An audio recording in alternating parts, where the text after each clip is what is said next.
Bonjour à toutes et à tous et bienvenue pour le deuxième talk de cette série dédiée au marché de l'hydrogène en Europe. Donc la semaine dernière, lors du premier échange, nous avions reçu Valérie Bouillon-Delporte, ambassadrice chez Hydrogène Europe, première vice-présidente de France Hydrogène et directrice de l'écosystème hydrogène chez Michelin. Donc on a pu dresser le bilan du développement du marché de l'hydrogène en Europe en 2022 dans le secteur de la mobilité. Et je suis ravie pour ce deuxième talk d'accueillir Mathieu Cusin, qui est donc Corporate Communication et Business Planning Senior Manager chez Toyota et qui nous en dira donc un peu plus sur la stratégie et la vision de Toyota sur le marché de l'hydrogène en tant qu'acteur industriel. Bonjour Mathieu et merci d'avoir accepté notre invitation.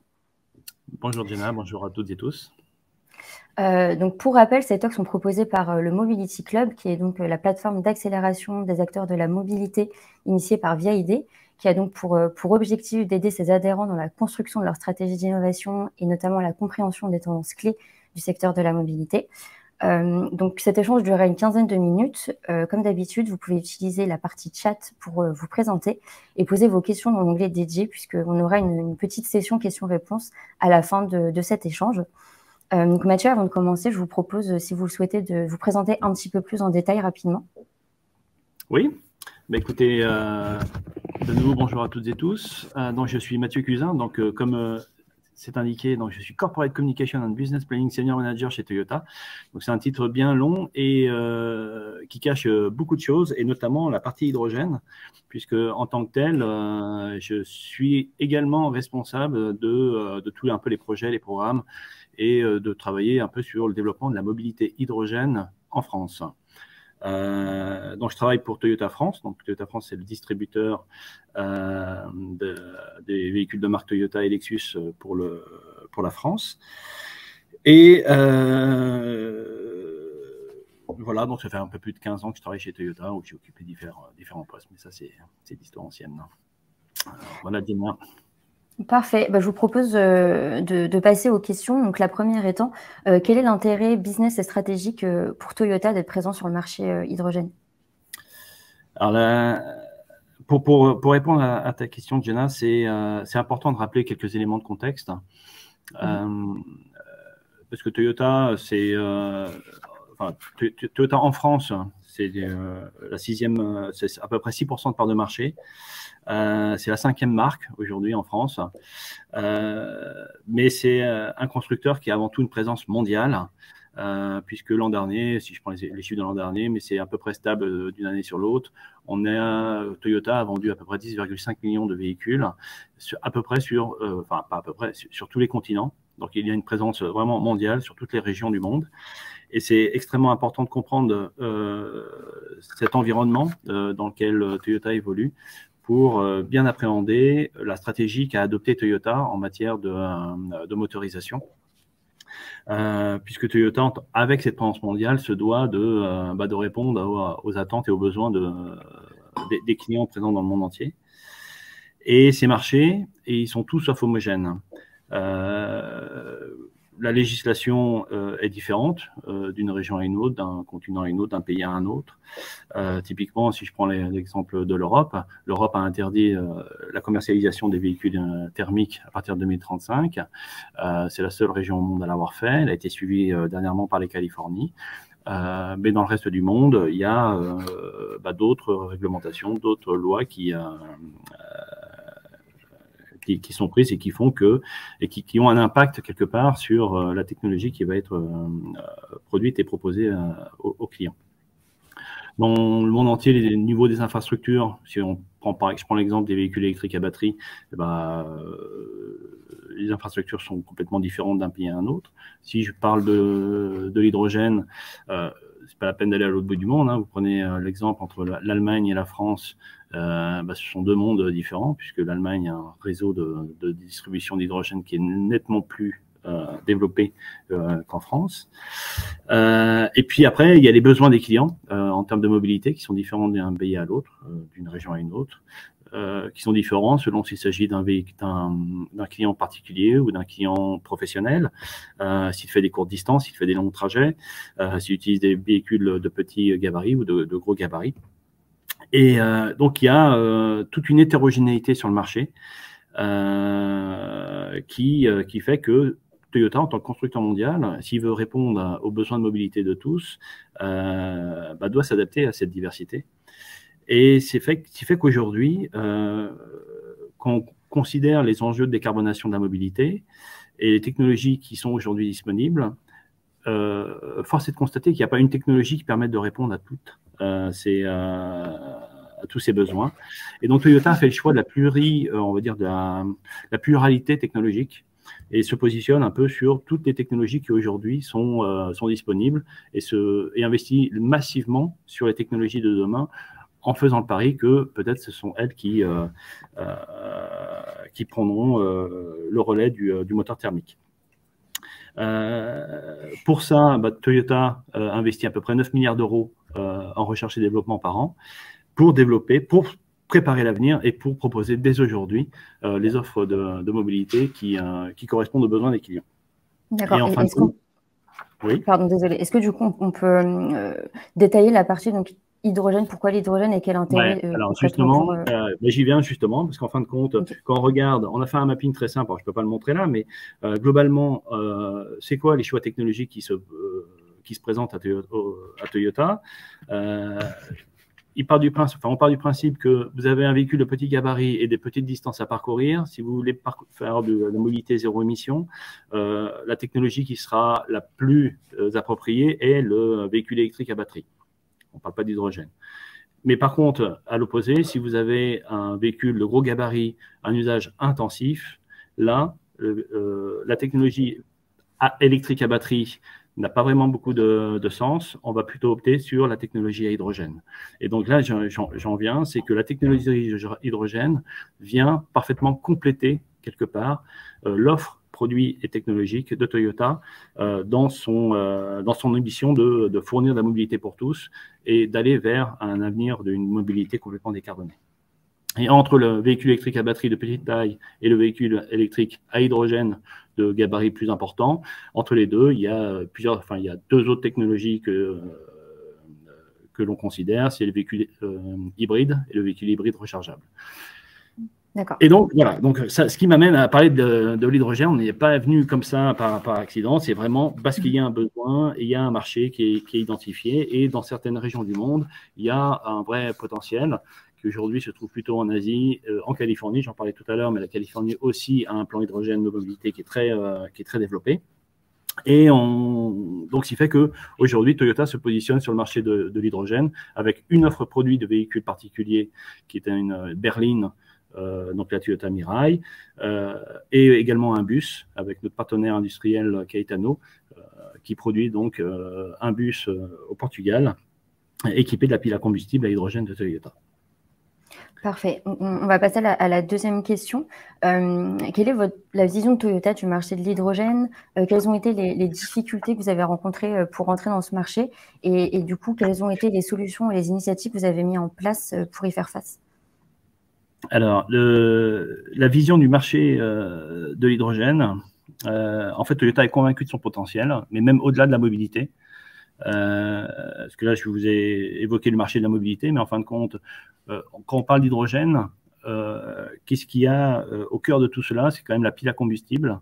Et la pile à combustible, donc c'est un module donc Toyota a déjà développé la deuxième génération de cette pile à combustible. C'est cette pile à combustible qui équipe la Mirai, c'est la même pile à combustible qui équipe le bus, mais elle peut équiper tout un tas d'autres engins.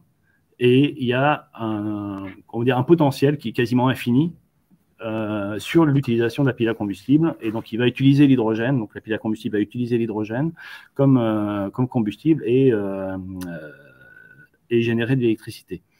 À ce titre, donc Toyota propose des partenariats avec d'autres industriels qui pour certains n'ont rien à voir avec la mobilité. Et je vais prendre un exemple en France, puisque Toyota Europe est actionnaire d'une société française qui s'appelle Energy Observer Développement, qui développe pour le coup des générateurs électriques à hydrogène. Donc rien à voir avec la mobilité, mais sauf que aujourd'hui le marché du générateur électrique c'est essentiellement du diesel. Et donc cette société équipe des générateurs électriques de la pile à combustible alimentée avec de l'hydrogène, et ça permet de fournir de l'électricité en émettant aucun CO2. Mais cette pile à combustible, ben, on l'équipe aussi sur le transport maritime, sur le transport collectif. Donc, j'ai parlé des bus, mais également avec des trains, puisque des piles à combustible ont été livrées en Espagne dernièrement. Mais ça va encore au-delà de tout ça, puisque Toyota a un peu un projet qui sort un peu de la norme, avec l'ambition de créer une ville nouvelle. Alors, ça se passe au Japon, une ville qui s'appelle Woven City, et qui utilisera l'hydrogène comme principale source d'énergie. Voilà, donc tout ça pour dire que quand on parle de la vision du marché, je parlerais plutôt de la vision hydrogène du groupe Toyota. Okay. Et Toyota investit massivement dedans. Ok, donc il y a un réel potentiel et malgré ce potentiel-là, vous avez forcément dû faire face à certaines difficultés. Quelles ont été ces difficultés? Alors, si on revient un peu, alors je suis parti au Japon, etc., mais on va revenir en France et revenir sur le territoire de la mobilité. Donc, moi, mon rôle au sein de Toyota France, c'est effectivement d'essayer de faire en sorte que la mobilité hydrogène un peu se développe. Et la principale difficulté, mais vraiment principale et majeure, hein, c'est l'absence totale de réseau de distribution d'hydrogène. Sur papier, l'hydrogène, en termes de mobilité, c'est vraiment une offre très attractive. C'est-à-dire que, globalement, vous prenez votre véhicule, il n'y a aucune rupture par rapport à l'usage que vous en faisiez avant avec un véhicule thermique. C'est-à-dire que vous allez à la pompe, vous faites le plein en 5 minutes, vous avez 650 km d'autonomie avec la Mirai 2, et vous ne rejetez que de l'eau au final. Donc, c'est vraiment très bien, mais il faut, pour ça, il faut pouvoir aller à la pompe. Et il n'y a pas de station d'hydrogène en France, quoi qu'on en dise. Enfin, il y en a quelques-unes. Il y en a 7 qui sont homologuées pour la Mirai. C'est complètement insuffisant pour permettre le développement de cette mobilité hydrogène. Souvent, on entend parler de l'histoire de la poule et l'œuf. Donc, on dit, voilà, mais pour avoir des stations, il faut mettre des voitures. Ou alors, pour avoir des voitures, il faut avoir des stations. Notre point de vue, c'est que c'est pas tout à fait le vrai. Il n'y a pas d'histoire de poule ou d'œuf, c'est simplement, si on veut développer la mobilité hydrogène, il faut des stations. Personne ne va acheter une voiture à hydrogène sans avoir de station à proximité.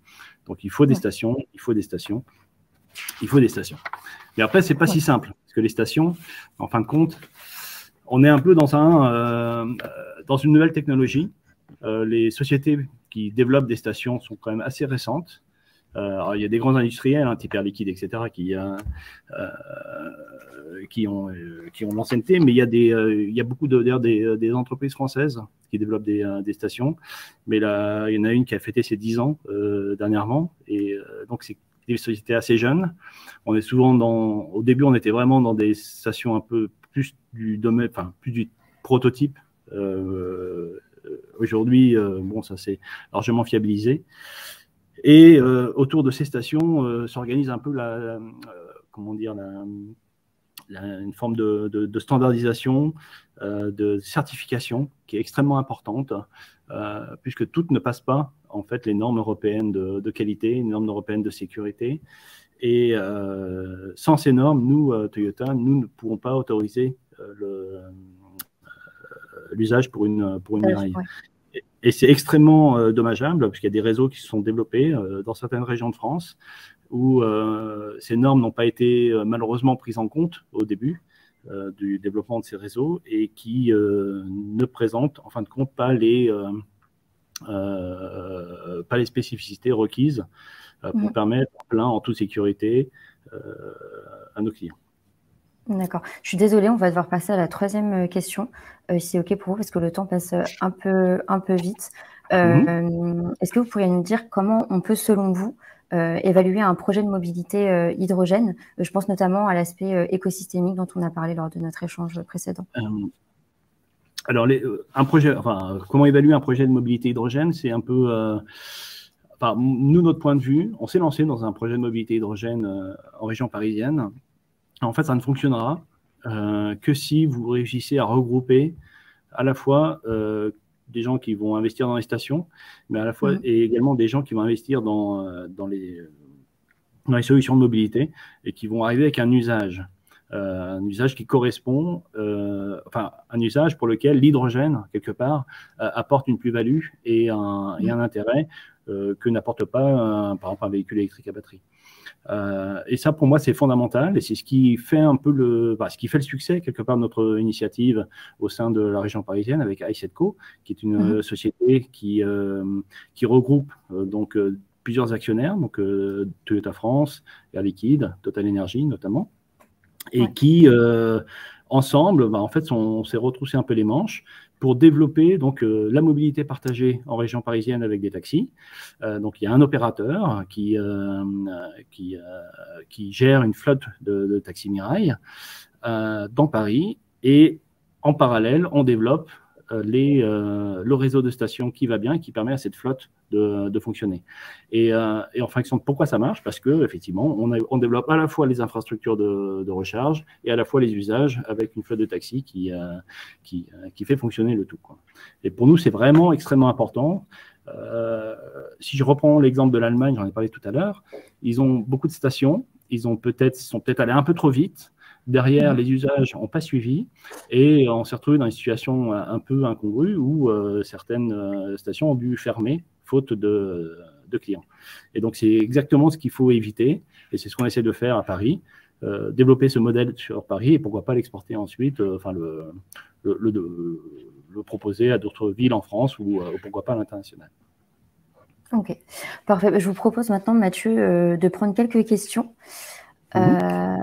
Alors, on a une question. En tant que constructeur, quelle est votre vision sur le déploiement de la mobilité hydrogène individuelle? Alors, ce que j'expliquais tout à l'heure dans la partie contexte, et la vision de Toyota, c'est que l'hydrogène est surtout aujourd'hui, présente surtout un intérêt pour la mobilité intensive et lourde. Donc là, on va parler de camions, on va parler de bus.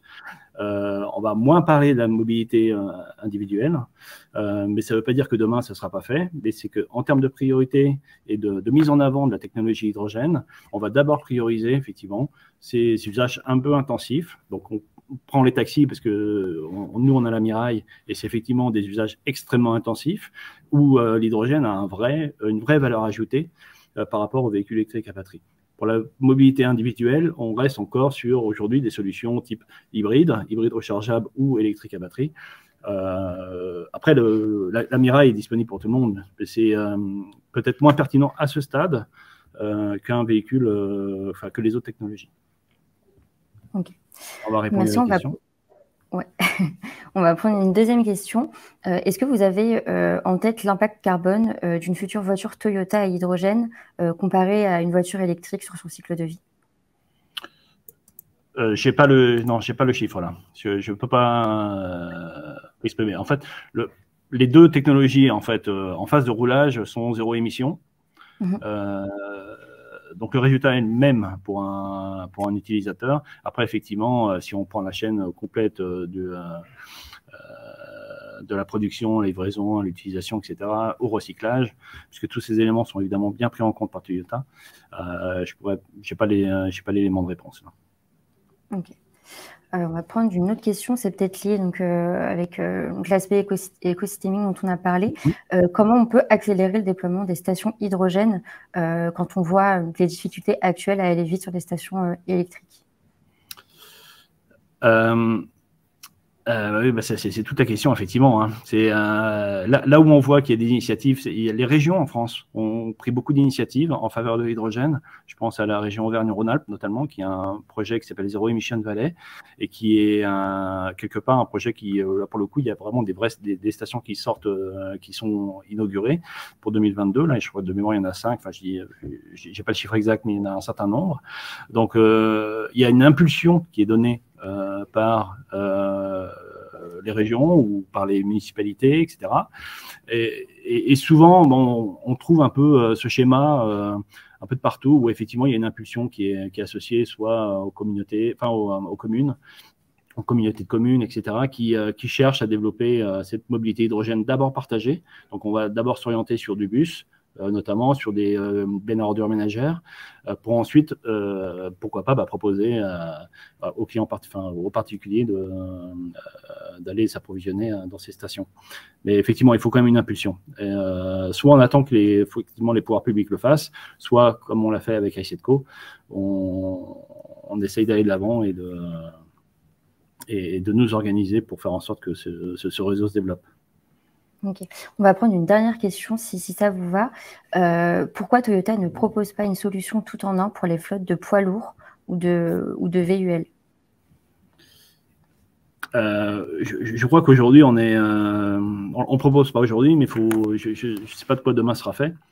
On parlait de poids lourds, il y a des initiatives qui ont été prises en Californie, sur le port de Los Angeles, où il y a eu effectivement une flotte de poids lourds équipés de lapidaires combustible qui a circulé et, en phase de test.